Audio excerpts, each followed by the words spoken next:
Welcome to From Our Generation, where we uncover the ideas and events that shape the world we live in today. I'm Crom Carmichael. And I'm Mike Hassel. Together we'll explore the past to better understand the present, because history isn't just about what happened, it's about how you think about it.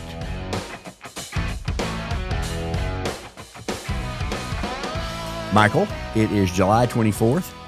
We are now 1 week closer to the midterms than we were when we last were together. What glory to be closer to that. Yes, I tell you, it's going to be interesting. And, you know, we kind of said at the beginning of the year that we were going to be talking about different issues, and we're going to try to do three things. One, we are going to talk about issues and go back to the island for the basic principles of the island. Then we were going to talk about current issues and relate them to the 6 pillars that underpin a free and increasingly prosperous society. Yes. And then we'd be talking about the issues themselves. And to me, how they relate to the midterm elections. Yes, how they relate to the midterm elections.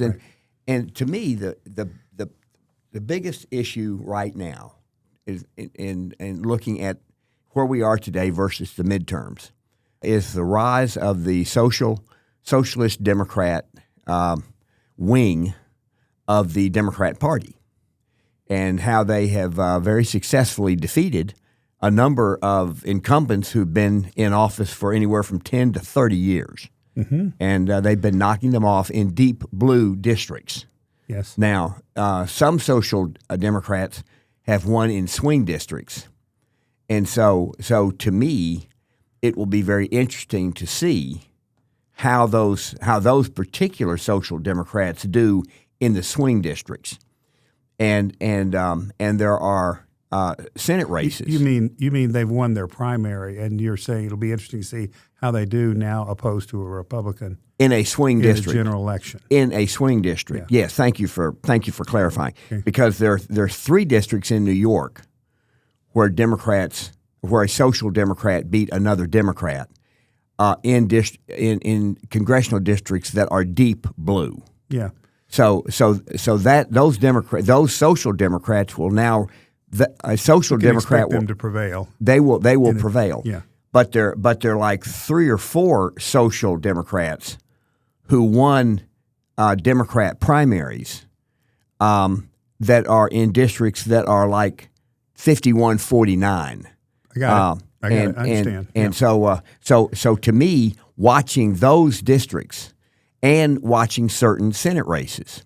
So, for example, in Maine, the Democrats have now settled on another socialist, not Graham Plattner, but another socialist whose name is not well known in Maine, but he's very, very far left, just like Graham Plattner was, and but he's a person that seems to be totally lacking in charisma. So let me summarize what I think is going on here across all you've described, mm-hmm. and that is the hard left progressives have become big enough that Democrats of any stripe, mainstream or establishment, cannot ignore them. Well, cannot ignore, they're getting beat by them. Well, but they cannot ignore them. They got to appeal to them. Even if they win their primaries, they need that voting bloc. They need them not to sit at home. They have to involve them. They can't renounce them. Exactly. Okay. And so the tests that you're describing are a test of how well those really hard left candidates can appeal to something other than the most committed progressives. Yes. How much does that? How many? What did they say? How much coattail does that have? Could be. Yeah. But your main point is correct. And so there are certain Senate seats. Now there are 3 races that are statewide races that to me are kind of road signs or indicators of what are they? Maine is one. Now Susan Collins is the incumbent. Right. Has won 3 elections. This would be her 4th. Right. Susan Collins is if there is a person in America who can justly describe him or herself as a moderate, Susan Collins is that person. So she's been in office for about 18 years in the Senate. Yes. This would be a 4th 6-year term. Yes. I think she's highly respected. Highly respected. She is in a state that is very mixed, very purple, and she cannot afford to really be anything other than moderate, or she wouldn't get elected as a Republican in a state with so many Democrats. Yes, but I mean, I think her personal disposition is even moderate. I think she's incredibly authentic. Yeah. There are a lot of times where she supports things or won't support things, and I think I disagree with her. But she is a genuine, authentic moderate. Yeah. And Maine, you described it properly. Maine is a purple state.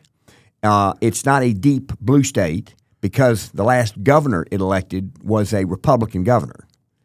And or maybe the one before, not this one, the one before this one. Yeah, well, the one before that. I meant the previous one was a Republican, and that's because every so often at the state level you need to have in these states you need to have a Republican governor to kind of slow down the spending, and so that's what they do. And it happens every 10 or 20 years in Massachusetts, for instance. Yeah. And then the Republican governor kind of slows it down, but doesn't stop it and doesn't reverse it certainly, but slows it down. Right. And so that race will be an interesting race to watch. The second race that I'm going to be watching is the Senate race in Michigan.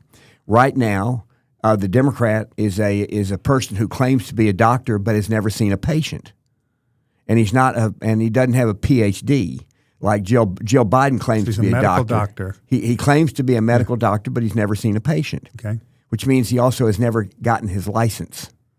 Okay. Okay. But he likes to claim that he's Dr. El Said and that he is a medical doctor. But it's kind of like saying I'm a lawyer, but I've never had a client.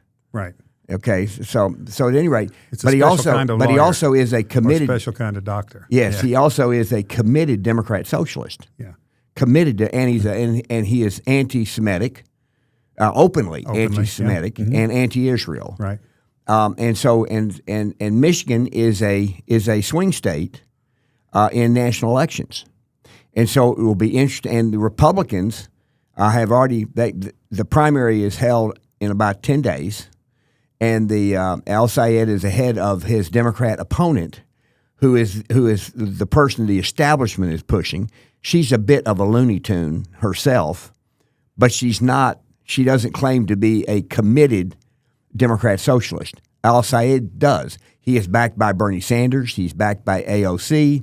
He's backed by the hard left, by Mamdani. Right. He's backed by all of the hard left social Democrats. Right. So how that Senate race turns out, because the Republican is a well-known Republican statewide and a good to very good candidate. I'm not going to claim he's a great candidate, but he is at least good and probably very good. So watching that Michigan Senate race and how that's an indicator. And the third one is the Wisconsin governor's race. The governor's race in Wisconsin, there's a lady, and I'm blanking on her name right now, but she's even more left than Al Sayed. And she is running for governor. She is leading in the polls right now in the Democrat primary. Mm-hmm. She's leading her Democrat opponent. The Democrats are so concerned about it that there was a fellow who had been a high official in the Milwaukee government area, the city of Milwaukee government. He was a black guy, an attractive-looking fellow, well-spoken, but it turns out that a few years ago he made a number of social media posts that are incredibly anti-gay. Rancid. Yeah. I mean, terrible. And they're trying to get him to get back in the race. And now all the people surrounding him that essentially told him he needed to get out of the race because what he wrote a few years ago was unacceptable. No, they're not saying it's acceptable. They're saying it was unacceptable. They tried to get him out because they thought it was unacceptable. Now they want him back in. And they're saying that it turns out that he had a shared account and he didn't write all those terrible things himself, even though he's previously acknowledged that he did, but he really didn't. Oh. So this is how quite a discovery. Yes, this is how desperate the Democrats are. But if the Democrat wins, if this social Democrat, I mean a hard left social Democrat, wins the Democrat primary, then the question is, will the Democrat Party then embrace her as a candidate? the Democrat Party, will they embrace the Democrat Socialist if he wins the Senate, the primary in Michigan? So these are things that we have to watch for, because if the Social Democrats, if they win primaries and the Democrat Party then embraces them, then you have to accept that the Democrat Party is okay with socialism. And every Democrat who runs for office ought to be asked, will you denounce these people? Right. Will you say people who support them are horrible people? Because David Duke was a horrible person. Now, I agree that David Duke was a horrible person, and the Democrats trying to claim that he was a Republican, which is false. He was a Democrat for almost all of his life, and then then he ran for president as a Democrat and didn't win, and decided that Louisiana was moving away from the racist Democrat business model to a Republican business model. So then he switched parties, and the Republicans immediately repudiated him and said, "We don't want you in our party. Get out." So he became a man without a party, kind of like Benedict Arnold, man without a country. Just wanted to throw that in. So you think it's possible in Michigan and Wisconsin that those people may be renounced? I would say, and I think you probably would say, that's unlikely. Well, if the Democrats don't renounce them, then what that means is to the people who are the social Democrats is that, hey, all we need to do is win primaries and the Democrat Party will embrace us under the big tent theory. Right. Now, now they will endorse a hardcore socialist who wants to expropriate all of private property. Yeah. Okay. But so far, the big tent doesn't include a white nationalist, their definition of a white nationalist. Yeah. Now, do you know what the definition of a white nationalist is according to the Smithsonian Institute toolkit, which they give their toolkit? Oh, yeah, I've heard of this. This is amazing. Yeah. Go with it. Within the toolkit, if you believe in the nuclear family, you are a white supremacist. If you believe in private property, you are a white supremacist. Mm-hmm. If you believe that people should be held accountable for their actions and keep the fruits of their labor, all of those things, you are a white supremacist. If you are polite, you are a white supremacist. And the last one came up because Brandon Gill was asking a person who the president of the Smithsonian Institution, if she considered herself to be a polite person. And she said, yes, I do. And he read from the toolkit, a person who is polite, it indicates that they're a white supremacist, and read that and said, "Are you a white supremacist?" And she said, "No." And she said, "Well, how can you explain this?" And then she starts blubbering all around, which is what they do. And this is part of the problem we have as a country, is that all of these institutions that have these wonderful reputations have been taken over by people who believe that a white supremacist is somebody who thinks the Declaration of Independence and the Constitution are both. The Declaration of Independence was a wonderful document, and the Constitution represents the way we should be governed. Those are now white supremacists, and this is all part of what the left tries to do.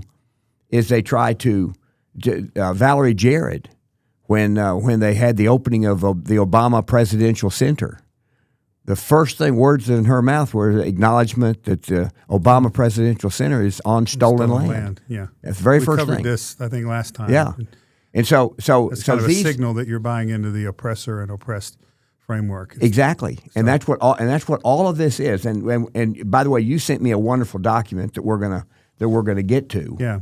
I want to add before we get to that, you mentioned Brendan Gill. Is it Brendan or Brandon? Brandon. Brandon Gill. He's in the U.S. House, Republican of Texas, if I remember. Yes. He is astoundingly good at asking sharp questions like the one you cited. Yes. One of my plans is to go on YouTube and look at, binge watch a number of his question and answer sessions. Yes. He is really good, and I would encourage our listeners to do that as well. Yeah, he is wonderful at pointing out the utter hypocrisy, but then, Michael, nothing happens. Yeah, and he alone can't do anything, and so it's great that he points it out, but then nothing happens, and that's you and I have talked about for the entire time we've been doing our podcast is should people be held accountable for their actions, and according to the left. If people support the left, they should not be held accountable for their actions, even though when they acknowledge they're hypocrites. Yeah. And that's a concern. You know, we mentioned earlier that there are certain blue states that every so often elect a Republican governor who then tries to slow down the spending. Right. And then after that they revert back to a Democrat. When Republicans get power in Washington, and this has been going on now for over 100 years, the left, if you define the left as bigger and more powerful central government, if that's the definition of the left, bigger and more powerful central what they government, advocate. of what they advocate, and then they get it. If that's what defines the left, then the left has been winning for over 100 years. Well, we've said several times compared to Calvin Coolidge's speech in the 1920s, you brought that up at least a half dozen times. Yes. The government has grown how many thousand percent? Oh, 7,000 times, not percent, times. X, yeah. 7,000 That's times. a pretty good argument in favor of the left winning the and even when expand central government. And in my lifetime, the only Republican who slowed down the spending was Ronald Reagan. Right. And now you have Donald Trump, who is trying to slow down the spending by identifying hundreds of billions of dollars of fraud. Right. And Democrats are trying to continue the fraud. That's now part of their business model, and they condemn the Trump administration for identifying the fraud. Yeah. So this is where we are, and we're also. I'm going to digress here just for a second. Ray Dalio, who's a person that you know of, he was he formed a hedge fund, right, called Bridgewater. And he did extremely very well. Successful very, guy. very successful. And he has a website, and he's written a number of books. And he says that nations go in cycles. And there are 5 stages, and the 5th stage is collapse. And then after the collapse, it goes back to the first stage and kind of starts over again. And he says that the United States is in the 4th stage. And if it doesn't fix itself, then it will automatically go into the 5th stage, and he doesn't know when that might be. So I just say that we're at a. Let me echo that. An interesting experience I had a few decades ago. Went to a conference where these really smart people. Among them was a guy that was talking about the life cycle of most plants and animals. It looks like a bell curve. Okay. You're born, you grow, you plateau, on one shoulder, you peak, and then you start to age, and then you decline and you die. And he said if you apply that, what he called the, there's another word for it that I'll think of in just a minute. It's a scientific cycle. It's not only a human cycle, but it's a more generalized scientific cycle, the way things grow and die in Circle nature. of life? Well, something along those. Lion King? Yeah. Yeah, but I mean, your point. Yeah. I think you're exactly right. Yeah, it's grounded in science and in sure. natural law. And let me say this.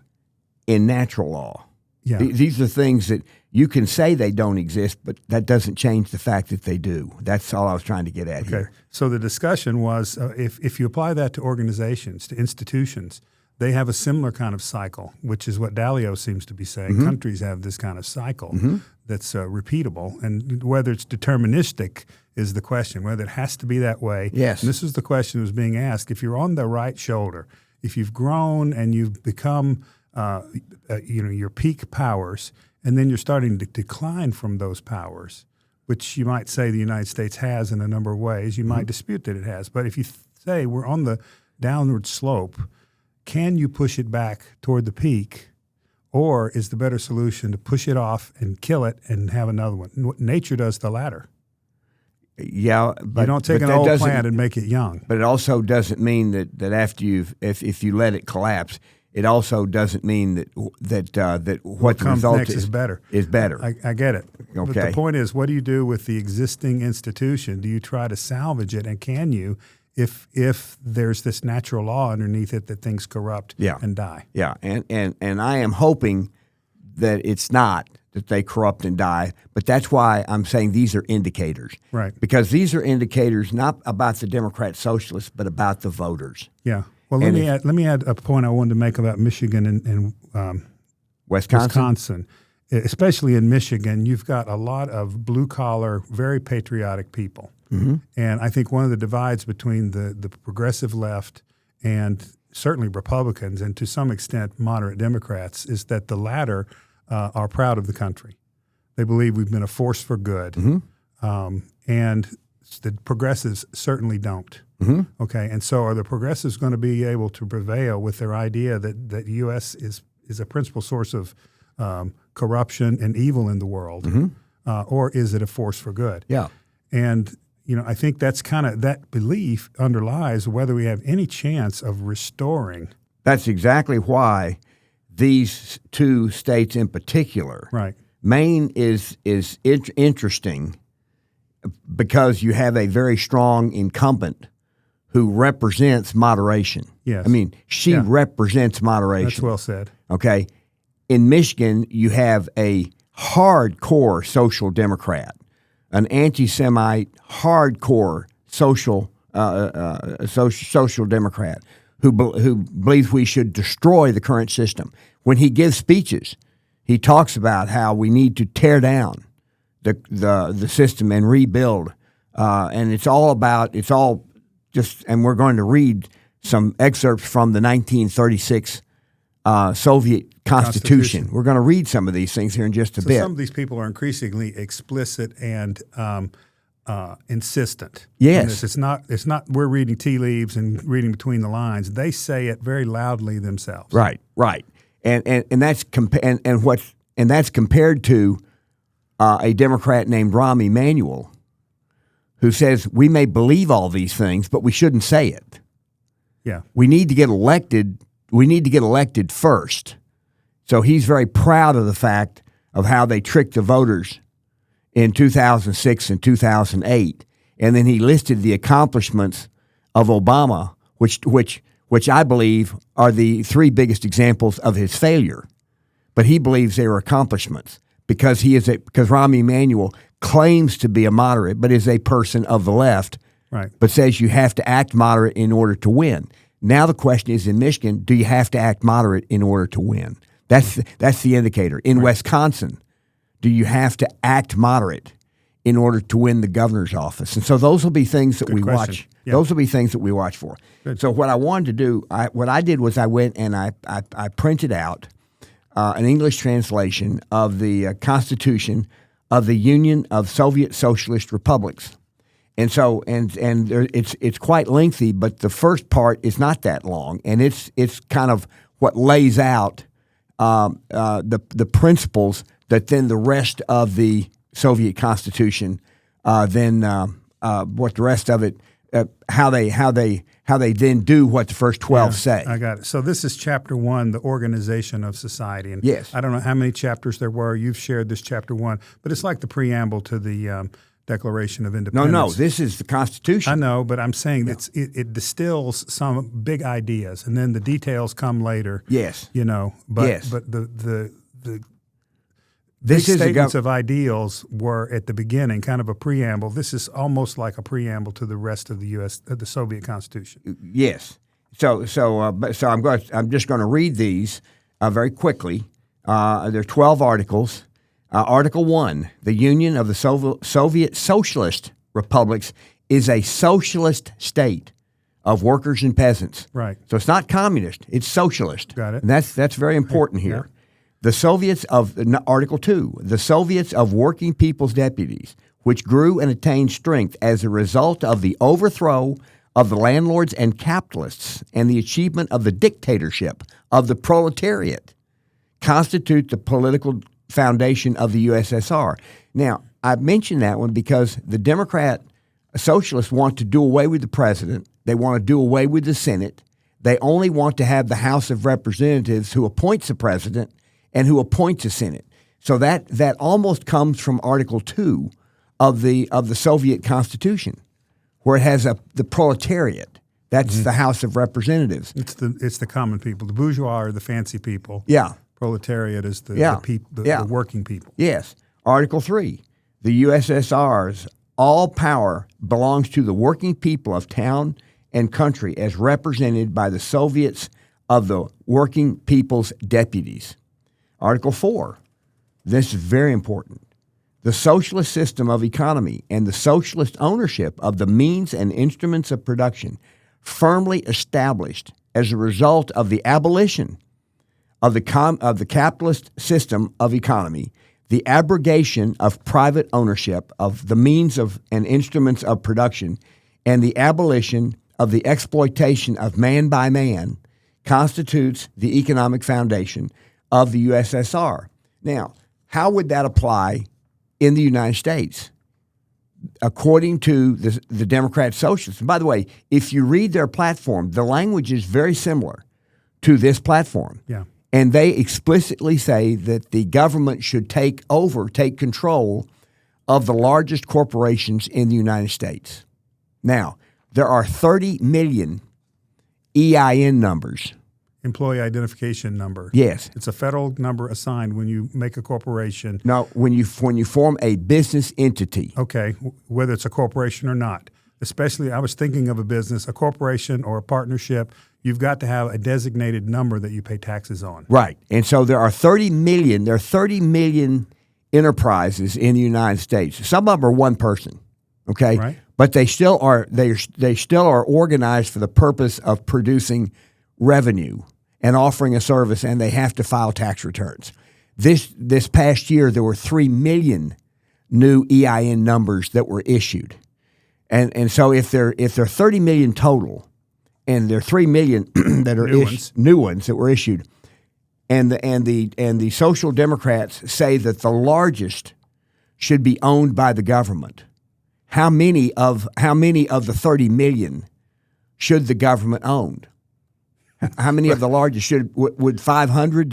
Would that be a number? Yeah, let's waiting. Go with 500. Let's go with 500. The 500 largest. It sounds small to be. It's what? How many percent is that? Well, doesn't 30 million? You have 3 million. Would be 10%. No, it'd be 1/100% or something. Yeah, I mean, 500 is way down there. Right, less than 1%. Yes, in terms of the numbers. Yeah, but the S&P 500 happens to be an index of the 500 largest corporations in the United States. The market capitalization of those 500, meaning the value of all of the stock. Mm-hmm. Publicly traded stock in those 500 is close to $60 trillion. Now, wow. if according to the socialists, and this is the questions that I wish even the conservative interviewers, they don't think to ask these questions. They're so flummoxed by the calmness at which these people utter these inane and really dangerous ideas. Yeah. They don't ask enough questions. They're not business people. They probably don't even know what an EIN is. Right. They're not equipped to answer the questions. Yeah. To ask the questions. Yeah. So at any rate, there's $60 trillion. Who owns that? Where is that $60 trillion now? And the answer is some of the founders certainly own a significant amount, a material amount. The founders of those businesses. Founders of those businesses might own 10 to 20% of those businesses. Mm-hmm. Hundreds of thousands or millions of employees of those businesses own stock options, and so they own some of the shares. And then pension plans own the vast majority of that $60 trillion. We're not just guessing at that. You and I have started a lot of businesses, and we know the natural cycle is for founders to sell off shares of their business. And in a successful one, they end up with around 10 or 20%. Right, exactly. Maybe 5, maybe 30. Maybe, yeah. And then the really large ones that have been around for 20 or 30 years, the people who are running the company now are not the founders. That's right. And so there are professional executive staff that might have stock options for 0.5% of the company. Right. And so then the ownership is dispersed among the public. Yes. That's why they're called publicly traded companies. So you have 62 million Americans who personally own shares of stock in publicly traded companies. And their pension funds and their IRAs. No. IRAs, yes. 401ks, yes. Not pension funds. Okay. That's a whole other group. I should say retirement funds. No. I just mean the money that they're saved. You're saying it's even more than that. It's individual ownership. Okay. Either I own the stock in my name. Okay. I own the stock in an IRA that I own. Right. Or I own the stock in a 401k that I own. Okay. If you are a government employee, you have a pension plan. And that pension plan is what's the source of your retirement income. Exactly. Those pension plans own trillions of dollars in the companies we've just referred in the companies we've just referred to. If the Social Democrats simply seize those 500 companies, I would assume that all of the shareholders' shares would go to zero. Otherwise, the government hasn't seized them. They can't sell them because they don't own them anymore. Well, who would they sell them to? Nobody can buy them. They don't own them. Nobody can own them. Right. And so all of a sudden now, all these people who were depending on the value of these companies to support their retirement, and we're not talking about 10,000 people or even 1 million people. We're talking about probably 150 million people. Yeah. Half of America. So it's more than half it's of completely implausible and impossible. Well, no, it would be stupid beyond description. But it's not impossible, and that's the point. Okay. Is that if they're given enough power and they change the election laws in such a way so that let's say that Bernie Sanders says, we don't want all the companies, we only want to own 50%. Well, does that mean that $30 trillion of the $60 trillion disappears? Maybe, but then who gets to vote the 50% ownership? The government. Yeah. So one shareholder, the government, would be able to control what every single one of those companies does. What is the future of every company, every enterprise? Can you name a single enterprise that's run by the government that even covers its expenses? And the answer is, I have tried, and I can't find a single one. Well, I think we've said several times, the big distinction between the private and the public sector is in the private sector, you've got to make 100 worth 110 or 120. You've got to have a profit. Well, you've got to combine inputs and make an output that's worth more, or you're out of business. You slowly lose money until you run out. And so you have to control your expenses. Exactly. And this is key. Yeah. And then you also, Michael, but let me finish. In the public sector, you take in 100 of something and you return less than 100. You consume part of it in administration and whatever, and you give out, taking 100x, let's say $100 of tax income, you deliver benefits that are worth 70 or 80 because you've used 20 or 30 in the administration and execution of delivering those things. So public sector consumes, private sector creates. Right. But I'm saying that there are certain businesses, there are certain services that the public sector offers that have a P&L statement. Right. The post office. Right. Post office, it competes with FedEx, competes with UPS, and the post office loses $10 billion a year. Right. Every year it has to go to Congress and says all that money that we collect on postage stamps and from our customers for delivering stuff, we still lose $10 billion. Right. And Congress then has to give them that money in order for them to continue to pay their staff and do what they do. Amtrak is a railroad service that is owned by the government. It provides rail service. It does not do it at a profit. It doesn't even do it at break even.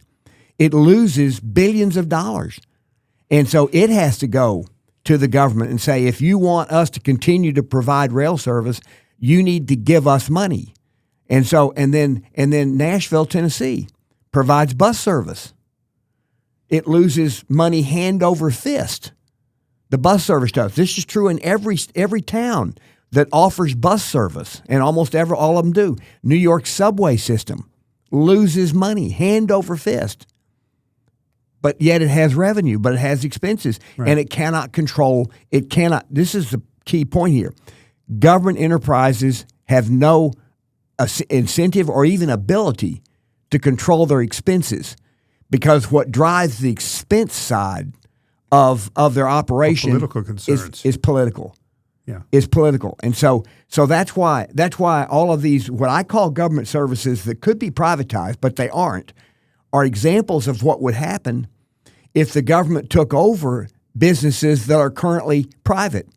I got into an interesting debate with a young fellow, and I asked him, I said, how much money do you think a typical supermarket, a grocery store, makes out of every dollar of sales? How much profit do you think it has? And he said 20 to 25%. And I said, well, the answer is 2 to 3%. He said, well, that's not right. I said, well, why don't you look it up? And he did. And so he was now surprised. He said, well, then they waste a lot of money. Okay. He's a smart guy. No, they waste. He knows it all. Yeah, they waste a lot of money. He says a lot of confident things about something he's probably never looked at. Right. And so at any rate, so then I said, but what do you think a grocery store chain that makes a profit, let's say it has $100 billion in sales, and some of the big ones do.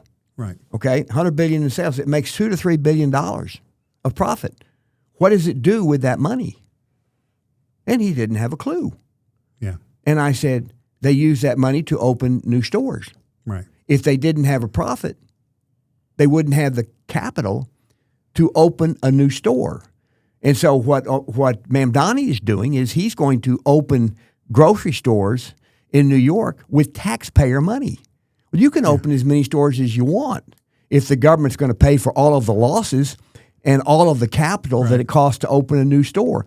But it will be a colossal failure because it's the nature of that form of enterprise. Yeah. It's its very nature. This is the kind of thing that markets do extremely well. You know, they compete down to what level do you have to survive.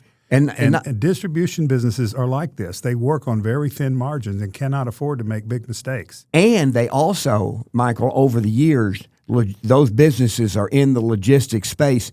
They also have learned how to be much, much more efficient. Sure. In what they do. Because they die if they spend too much. Well, it's not just if they spend too much. It's how they learn how to do things with less revenue. I mean, with less resources. Right. And so when I hold up my cell phone, you talk to somebody who's 20 years old, they're not impressed by this thing. This thing in my hand, back when I was in the 1980s, we had 7 sporting goods stores. My partner and I, Tom Baldridge, a wonderful man. We had 7 retail sporting goods stores, and we had a room that was probably 20 feet by 20 feet, and it was completely filled with national cash register computers that cost us $400,000. That has about maybe 0.1% of the computing power of this phone. Right. It costs $500. Right. And so what I'm saying is that free markets drive the cost of doing things down. Right. So people in the private sector who make profits don't do it by raising prices. They do it by lowering costs and being more efficient. And that's consistent across a whole variety of industries. Not every industry. Another way of saying that is they do that not by exploiting people, but by giving them something that they're willing to pay for. That's even better. That's even better and than even the money at a lower that they price. used to have. Exactly. That's why they part with their money to get it, because it's better for them to have it. Yes. Yeah. So let's go back to this. I don't want to read the Constitution because it. I want to get to Article 12. I know some points you want to get to, but let me make a point here. I've read through all of this, and I've circled the number of times it uses the words working. It's in at least half of these 12 provisions. Mm-hmm. Okay, the workers and peasants, the working people deputies, the working people of town and country, the working people's deputies again, collective, there's also property, collective farm property, state property, socialist property, basic income from the collective farm enterprise. They are basically following Marx's labor theory of value. Right. Okay, which is to say that we create value by working. Right. Okay, and so in that point of view, anybody who is not working that makes money is illicit. Well, it's even worse. It's even worse because even if somebody's work is thinking and then coming up with... Let me finish my point. All right, please. There are a lot of people that produce a lot of value by inventing things. Yes. It's not labor in the way we think of it. And so you have AOC now saying nobody earns $1 billion. She's basically applying a Marxist labor theory of value that nobody works hard enough or long enough to be worth $1 billion. But they do invent things that are worth many billions. Yes. Yes. You know, tens of billions, and they may keep $1 billion. Hundreds of billions. Hundreds of trillions. I mean, Elon Musk is now said to be worth $1 trillion. Well, but he's created that value not by his labor. Yes. This is the point. So all of this stuff that has the idea that value is confined or closely linked to labor is wrong. It is wrong at a foundational level. Yeah. And that's what's so important here. And so thank you for the way that you approach that in terms of it's all about labor. It's not about thinking. It's not about creativity. It's not about innovation. Exactly. And all of those are the things that actually have led to the prosperity that we here in the West and especially in the United States has made life not just bearable but interesting and in most cases fun. It's not remotely close between the United States and any other country, but particularly somewhere like Russia. China does pretty well. They're creating some stuff now. We could talk about that as a kind of a special case. Why do they have Nobel Prize winners and things like that? But particularly, these communist countries, Eastern Europe, a lot of countries in Arabia that are tribal, they do not invent and create the way we do. Yeah, let me just say this about the Chinese. The Chinese have very few American-issued patents. Okay. Yeah. And they may have Nobel winners because of they who gets invest to in science. because of who gets to select who gets a Nobel Prize. Okay. Most of what and China has grown economically tremendously in the last 30 or 40 years. There's no doubt about that. Right. But they steal and pilfer our patents. That is on a grand scale. On a grand scale, that is part of their business model. Right. And then they do it within their own society, where they aren't punished for it. And so their growth has come from strategically deciding that they'll appropriate somebody else's IP, intellectual I know for a long property. time, and maybe still, when you had a Western country that wanted to sell, they basically said you have to form a joint venture with a Chinese firm. We're going to collectively own the intellectual property. And then over time, the Western partner falls away and they keep the IP. That's one of the ways of stealing. But that's legal. That would be legal. Yeah. That would be legally That's a doing legal it form. where a Western company agrees to do illegal it. forms as well. But plenty of where they just, because when you file a patent in the U.S., in order to get a patent, you have to describe your idea in great detail. Right. And so then if it's a novel idea, then the U.S. Patent Office will grant you that patent. But also now the Chinese can examine the patent and then just simply copy it. Well, that's public information, and that's not illegal to copy public information. No, that's false. That's false. Stealing. When you get a patent, you have the legal right to exploit your patent exclusively for a period of time. The Chinese do not honor that period of time. They simply steal it and exploit it themselves. Enough. I'm in mid-sentence, so let me try to finish what I was trying to say. Okay. Which is there's public information. You can see it. You can't act on it until 17 years after. They don't respect patents. In order to get in the World Trade Organization, you need to. So that's a whole different subject of how they respect international norms with regard to intellectual property. But beyond that, the point I was trying to get to is that beyond public information is published, they steal private information. They hack, do the cyber attacks to get enormous amounts of data from us and inventions. And so, yes, that is their business model. And their economic structure does not support creating it on their own. On their own. By the way, the Chinese, I looked, the total market capitalization of the Chinese stock market is $15 trillion. And ours is? 80 trillion. Okay. And that doesn't include in the United States large private companies. Right. Now, it also doesn't include privately owned companies in China, to be fair. So, and I don't know what that number is. Right. But I know in the U.S. that large privately owned companies add another 10 trillion in the market cap of business enterprises. And that doesn't count small business. Right. These are businesses that they can calculate. That are public companies? Yeah. No, the public companies is a trillion. These are very large private companies. Okay. Like Koch Industries, for example, is a privately owned company. KOCH. That is estimated to be worth $200 or $300 billion. Yeah, it's owned by one family. Do you know why it's so valuable? How did the Kochs come to their wealth? Well, they've been building the company for 50 to 60 years. Yeah, and it primarily is in the business of different forms of infrastructure. It might be in pipelines. It might be in refineries. It might be in trucking companies. It's in a whole bunch of the spaces that are kind of basic industries would be the way I would describe it. Yeah, well, that may all be true, and they may have done a wonderful job of that, but it misses the point I'm trying to raise. Okay. They started out with, I think it was a grandfather of the current generation who was our age. So this goes back 100, 150 years. That's correct. Figured out how to crack petroleum. Oh, okay. He got the patent on a basic process that's used in refineries all over the world.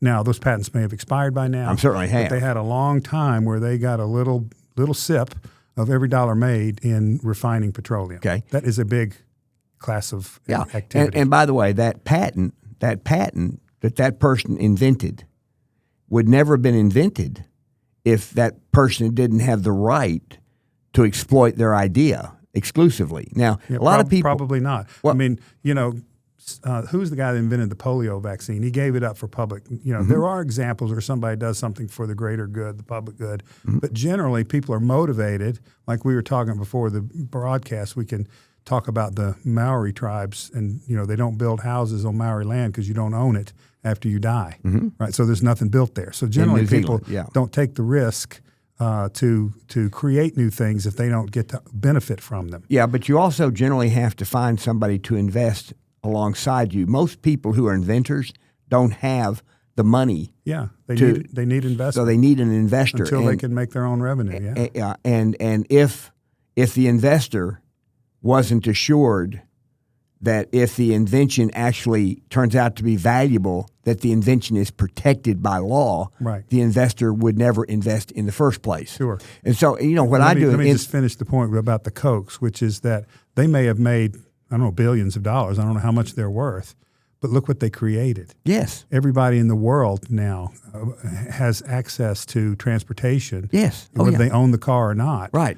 We live so much better than before that invention was made. You've got to create an enormous amount of value to keep a little of it. Yeah, and in the businesses that they're in now, these are not high margin businesses, and oil pipelines add a tremendous benefit to our standard of living. Yeah. The trucking companies. So I'm not trying to lift them up as some. I'm just saying that these are really good business people who still own their company privately. So It's not listed. So it's not in the 80 trillion. Yeah. And but I wanted to just get to one particular because this was very interesting to me. Article 12.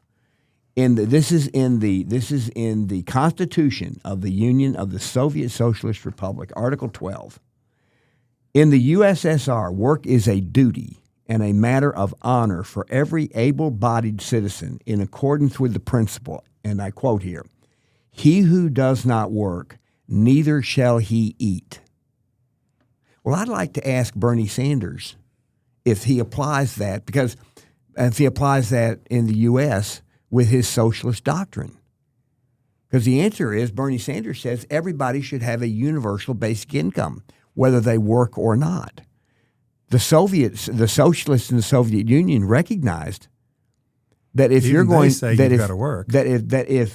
you're going to have a socialist country, that the workers must actually work for their system to sustain itself, even though it actually didn't sustain itself. But this was their theory. Their theory. But they repeat it. Read the second line in Article 12. Yeah, the next one, and this was ended. The principle applied in the USSR is that of socialism. Quote, "From each according to his ability, to each according to his work." Yes, and so most of us are familiar with the phrase "from each according to his ability, to each according to his need," which I think is a quote from Marx. So Marx wrote that in around 1840s in London, and so Marxism underlies a lot of what we're describing. Yes. The assumption that work is what produces value, yes, as opposed to invention, that capitalism is a system of exploitation rather than creation. Right. It's saturated throughout these leftist views. Yeah, that's the social, and I want to make it clear: this isn't the communist constitution.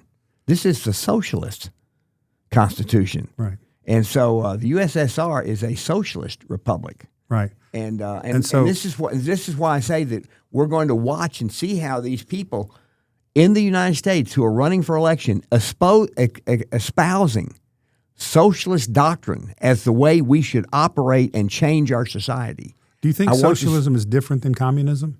No. As a practical matter, it's not. Well, you were making the distinction that this is socialist rather than communist. The people who are socialists claim they're not communists. But if it's indistinguishable, why does it matter? Because for them, they know that socialism is appealing and communism is not. Okay. And so they call themselves socialists, say, I'm not communist, but they really are because they're indistinguishable. Okay. Yeah, it's like the difference between a communist and a Nazi. If you live under a Nazi regime, it's no different than if you live under a communist regime. The government controls everything and can kill you at a moment's notice. Well, I think the theory is that in communism, the people own this collectively. What it means in practice is that the government owns it, because how do you express all the people except through the government? Exactly. And Hitler's party was called the German Socialist Party. Right. The nickname was the Nazi Party, but it was the German Socialist Workers' Party. So they pretend that they're doing away with selfishness and replacing it with altruism. Yes, that's what they pretend to be doing. And in the process, all the power goes to them. I would argue that Bernie Sanders is the quintessential oligarch in the United States, because he's very wealthy. He's a multi-millionaire. He's in the top 0.1% of wealthy Americans, a wealthy man. And he seeks to have control over the lives of every other person. That is an oligarch. Yeah, that is what an oligarch is. An oligarch is a rule, as we went through, I think last time, archy means rule. Yes. An oligarch is a rule by a few. Yes. I heard an interesting, funny example just this morning on the way in. Daniel Ortega in Nicaragua 2 or 3 days ago said there are going to be no more elections in Nicaragua. Now, that guy's been dictator there, I think, for like 20-something years. In the second iteration. He was dictator before. He left for a while. He was dictator when Reagan. I know, but I think he started again in 97 or something, according to what I looked at. In between. Yeah, so there's been no election that whole period. Now he's saying there's going to be no election at all. Right. And you have this quote from somebody describing this as an autarky. Now, last time we just went through what is oligarchy, what is, autarky means self-rule. Yeah, okay. That's the opposite of this. It's the opposite of what she's saying. She Yes. doesn't know what the word means. Right. Well, she might, and she could be just trying to help the guy out because she believes in him. Yeah. He's no different than the Castros in Cuba. Yeah. He claims to be all for this and all for that, but when it comes down to it, he doesn't want to put it up for a vote. And so, and Ortega that was back in the days of the Sandinista. He was one of the guys the Sandinista was fighting against. Right. So that he must be really old. Yeah. I mean, he's got to be. Oh, yeah. You could hear his voice. They had a clip from his speech. Okay. He's clearly very old. Okay. But, the Cuban Revolution, the Nicaraguan Revolution were all in the name of the people. And look what happened. Yeah. Yeah, exactly. And that's what the Democrat socialists say here. Yeah. And so that's why I say that in our elections, this is more a reflection, because they're being so honest about what they intend to do. This is more a reflection on the voters than it is on the Democrat socialists. And that's why I say that two swing states are going to be interesting to see what happens. Now, what I wanted to do was I want to go to one other thing, and then you had you sent something that I do want to get to, and I'm trying to find it, and that was that the Omnicause. Yes, the Omnicause. So let me get to that. Here it is, right here. But I want to get to one thing before we get to the Omnicause, and I'm going to turn it over to you for the Omnicause. All right. And that is that Andy Burnham has just been named Prime Minister of the UK, and this is for people who say we need to have a multi-party system. Okay. The UK has a multi-party system. This is the 7th prime minister in 10 years. Their government is incredibly unstable, and it's incredibly unstable because the government itself and the people who live off of the government now represent slightly more than half of the voters. And so you have a situation now where the deficit spending is in order to maintain the system as it exists now. Everybody's standard of living now, except the very, very wealthy who can adjust to these things. But we're talking about not because it's because they have the money to be able to adjust. Everybody else is being crushed by the sheer size of the British government. Right, and incompetence. I would think. Incompetence. But don't let me divert you. Yeah, he can't. What I'm saying is his voting bloc will not let him do. He came up with some things that he wanted to do. He's only been in office for less than 10 days. Right. He promulgated some ideas in a speech. They've now been shot down. So the ideas, and they were the ones that made sense. Right. They've now been shot down, and so now he's trying to figure out what he wants to do. I will predict he doesn't last a year, and then there'll be another vote of no confidence. And so I just wanted to kind of go over, and so let me just read what this is kind of some of the language that he uses. This is when he took office. He said we are at the moment requires my generation of politicians to raise our game and to rise to the new challenge. Britain needs to show the world that we can regain our stability once again. Well, that's a nothing burger statement that sounds great. Everybody applauds. Okay, I know people at home are fed up with politics. I hear you, and I want to be honest with you. We have not been good enough, and we need to do better. That's another applause line. Everybody claps. Then Burnham said the UK needed, quote, a new political model and a new economic model, adding the country had taken some wrong turns in the 1980s by centralizing power and capital and privatizing large swaths of industry. So what he is doing is he's complaining about the policies of Margaret Thatcher. Yeah. Now those were the policies that reversed British decline for about 15 to 20 years. Those policies, Tony Blair undid most of them. So at any rate, it's going to be very interesting to watch what goes on in Great Britain, but you have a new prime minister who has no ideas that are any better than the last prime minister who won with a mandate and lasted less than 2 years. So these empty platitudes are pretty disturbing. That's my point. Is that when you listen to these people and they say all these things and everybody, they all cheer. What do you say? Right. Well, that was good. And what he said. Yeah. I've been in board meetings where somebody would say, "Oh, let's do that." And I'm the secretary. I got to put it in the minutes. Okay, what are we going to do? One time, a guy said, "What he said."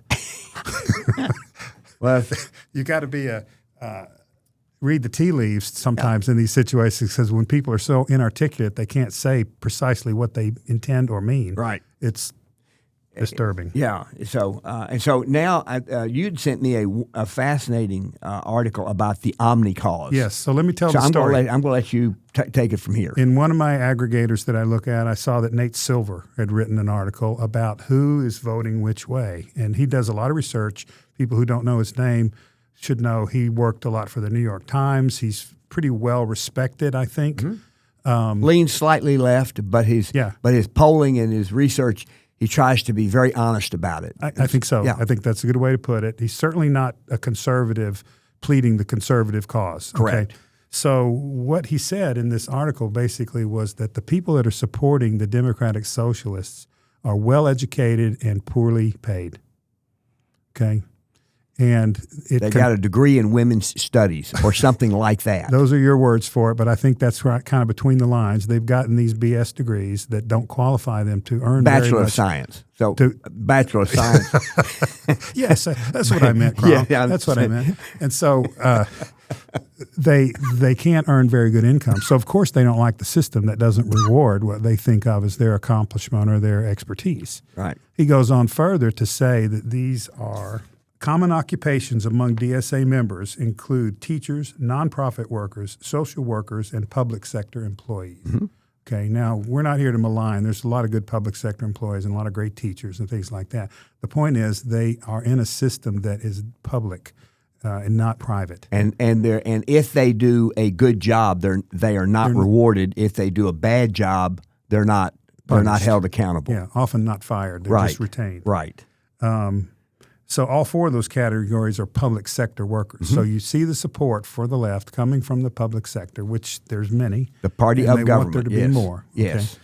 So in this article, Nate Silver mentions that this is related to what he called the Omni cause. It was just a little URL in there that I followed up on, I pursued, and it's fascinating. Okay. Now, the Omni cause is a name. It's a pejorative, a critical word for all these combined causes on the left. And if you read about it, it basically shows why they're all connected. And here are the causes that are included: Palestine and anti-Zionism. And let me stop you just for a second and make a point and make sure that I am on point with this. Okay. And that is that if you are one of these believers, it's not like you can pick and choose which ones you agree with. You must believe in all of these things. Well, you typically do. They connect them, and so you don't have to. There are people that emphasize some more than the other, but they're all connected in kind of a web. Okay, all right. And so when you hear somebody say F ICE, I'm not going to say it on the podcast, Right. F ICE, Free Palestine. Okay. What do those have to do with one another? The Omnicause starts to explain this. Okay. So there's this whole web of interconnected complaints about the West, about the private sector, and that traditional way of doing things. So there's pro-Palestine and anti-Zionism means against Israel.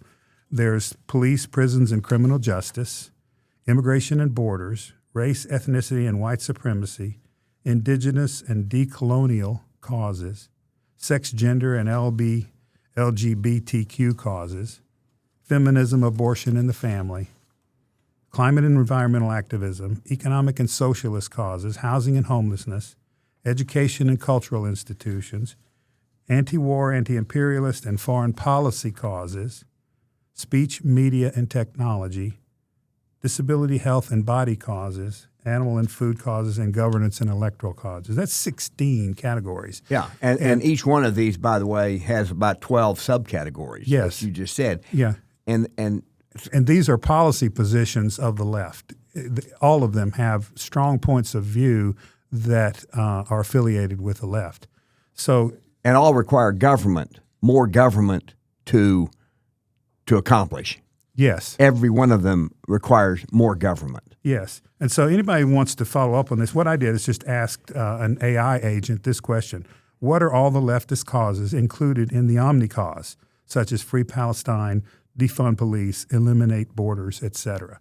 And that's what produced this long list that I gave. But there are a few themes that tie us together. One is that the view that society is a hierarchy of dominant and marginalized groups. There we're back to the oppressed and the oppressed. This Right. underlies all of it. Right. Injustice is disparate power or outcomes, not merely unequal legal treatment or unequal. We've said over and over, equality is equality before the law. Mm-hmm. And there's room for individuals to be individuals and vary quite substantially in their personal outcomes, right? On the left, that's not the case. Injustice is disparate power. Identity, there's intersecting race, sex, gender, class, disability, and colonial status. All those, they change the subject often to identity-related things, and Yes. they fight over different interests among identities. And then, fascinatingly, they say neutrality is often considered tacit support for the dominant group. In other words, if you're silent about the dominant group, you're neutral, and in their view, that's a bad thing. Mm-hmm. Silence is frequently interpreted as complicity. Yeah. Okay, so you got to be an activist in favor of their way of seeing things, whether it's pro-Palestine or whatever. Right, and that's why, I appreciate that. And Silence I is think violence. You've and I heard think that, right? I think I asked the folks who help us produce this podcast to make what you just did here a resource on our website or from our generation. Yes. So when if somebody is listening to this and goes to the the website, it'll be FromOurGeneration.com. Right. This will be what you have described here, and all of the other subcategories Right. will be available to them just at a click. And it's really interesting to read. And every single one of these requires government. And as you say, if you have a society of the oppressed and the oppressors, then the only way to resolve that in the name, according to the socialists, is to use government to cause the oppressors to give up what they have in their oppressive ways. But that doesn't mean that the oppressed are any better off. And in fact, as it ends up, they're worse off. I went and looked. Well, one of their techniques is to get you to adopt their language, right? Yes. And you've just done that in what you've said. I would say they are not oppressed. They are benefited by the people that have created these things. Good point. So we've got to be And basically, their model is to exhaust people. Yes. And they're succeeding in some places. Their strategy is a very effective strategy. And that's why I said that at the beginning of the podcast, this country has been moving to the left for over 100 years. And it's kind of like a friend of mine once said that somebody who has a great deal of wealth, who squanders their wealth, goes broke slowly, goes bankrupt quickly. Yes. And so the end is quick. Right. And in a country, we have now gotten to where 40 years ago we passed $1 trillion in federal debt. We're now over $34 trillion in federal debt. We now have blue states where their business model is to defraud the federal government of hundreds of billions of dollars. Right. If this is not turned around, if society, if the voters do not support the politicians who try to turn this around, then Ray Dalio's theory that societies eventually collapse under their own weight and that nothing you can do about it will turn out to be correct. And I don't know when. It doesn't mean it'll be next year or the year after that. But if the Democrats were to win the House, the Senate, and the presidency, they have made it clear that they will do away with the filibuster. They will pack the court. They will increase the number of states. Those three things. And then I've heard a number of them say that they will change the voting laws that is to require every state to mail ballots out to every single registered voter. Yeah. Now, what we now know, and if you go look, you found out in New Jersey that they have registered a whole bunch of illegal immigrants to vote. The governor said it was a software glitch. The software company that provided said, no, it wasn't. We gave you the data. You made the decision to register illegal voters in your voting system. That was your choice. It wasn't a software glitch. Right. In California, there are millions of illegal immigrants who are given driver's licenses.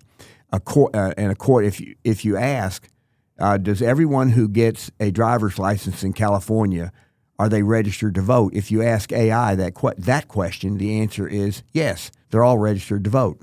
Yeah. Then if you ask, do illegal immigrants in California have the right to vote? The answer is no.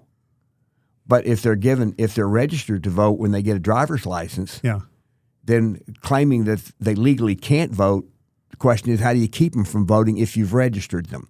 Right. And so I think that there are probably already millions of people and who are on our voting rolls who are illegal immigrants who may not choose to vote.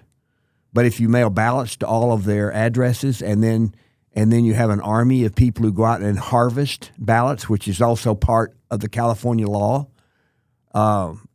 then it becomes almost impossible to reverse whatever it is that they choose to do after that. And that's why I say that these states are bellwethers for me. So, I mean, this is certainly Trump's point of view that there's a lot of corruptions in the way we elect people. He's big on the SAVE Act, which, I think there's principled opposition to it.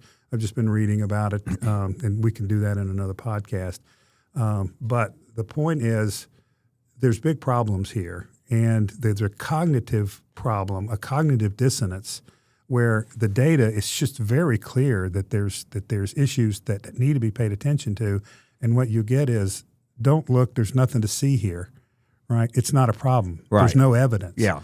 And the cognitive space between those two ways of seeing this is enormous. Well, if I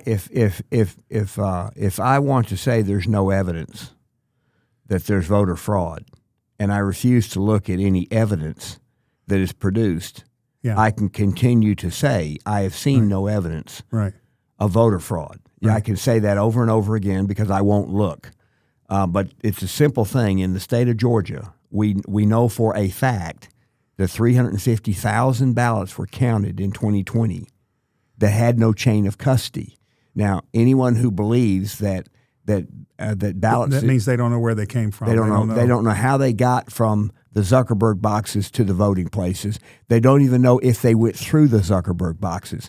They could have been dumped out of a semi truck into the voting place. They don't know because there are 350,000 of them that didn't have a chain of custody. Right. And so anybody who believes that that isn't evidence wants to just deny the evidence. Yeah. And so that's why I say that we're at a very, very tricky spot where you now have clear, not just evidence, but you have proof of these massive tens of billions of dollars, hundreds of billions of dollars of fraud in all of these healthcare programs that is mostly in blue states, that now the blue state politicians defend the fraud. And if that continues to stand and expand, then it doesn't end well. You know, there's a lot about this that's just not funny. No. But I think of Ronald Reagan and his way of dealing with this, and he made a funny comment when he was dealing with climate activists. And what he said was, they're not going to be satisfied until the White House looks like a bird's nest. And I remember that because he was so talented at defusing these things. You know, he didn't really solve them. Maybe alarmism is the way you do it. He slowed it down. Yeah. He did a very good job of slowing it down. Right. But then once he was gone, I mean, it's a fascinating thing. Here's something I learned in an article the other day. Did you know that George Bush, W., and Nancy Pelosi signed a bill that says that if you work for the government or a nonprofit for 10 years, your student debt is extinguished. So you can have $100,000, $150,000 of student debt, get a government job which has above average pay, it has great health care, it has a tremendous retirement program. It's a great job. Yeah. But you don't have to pay any of your student debt while you're in government, and after 10 years it's extinguished. And George Bush signed that. Yeah. And so that shows you why. And it's, when people say Republicans and Democrats aren't different, I say, well, let me put it this way. Over 90% of Republicans in the Senate want to pass the SAVE Act. 10% don't. Four don't. Right. 100% of the Democrats do not want to pass the SAVE Act. Right. So which party is responsible for the SAVE Act not being passed? Right. It isn't the Republican Party. It's 10% of the Republicans. Right. And this is true on issue after issue after issue. In the House, there are a few Republicans who will not side with the vast majority. All it takes is 2% of Republicans in the House to not side with the 98% to keep something from becoming law. And the Democrats stick together as a block. I mean, as a block. Right. And so this is what we as a society are dealing with, and how it turns out. We as people say, time will tell. Yeah. Well, I Michael, choose to be an optimist, but I think of this as like a game that's tied right down to till something breaks, and it will go one way or the other. And these elections, for time, and then it'll change. That's why I say, well, these elections are, to me, these bellwether elections: Maine Senate race, Michigan Senate race, and the Wisconsin governor's race. If in Michigan, if the El Sayed wins the primary, he is the social democrat. If I don't remember her name, if the Asian lady who is even more left than El Sayed is the governor, is the Democrat candidate. And we'll know if they are the candidates, I think, in about 2 weeks. Right. So, Michael, thanks so much, and we'll see you next time. Until next time. Yeah.